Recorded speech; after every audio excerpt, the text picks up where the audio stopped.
Guys, may tanong ako about naman to sa mga grupo-grupo.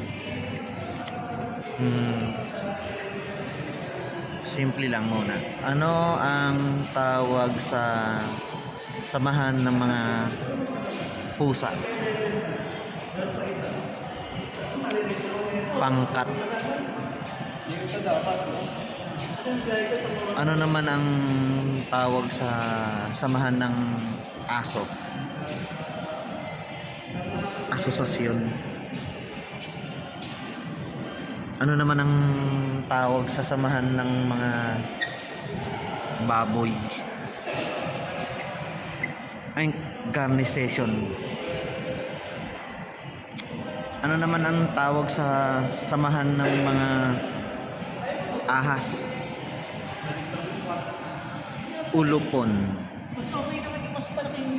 Ano naman ang tawag sa samahan ng mga mahilig sa red horse? Birkada.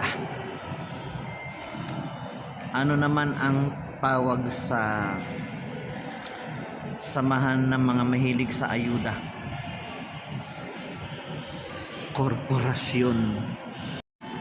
Ano naman ang tawag sa samahan ng tunay na kaibigan? Edi trupa.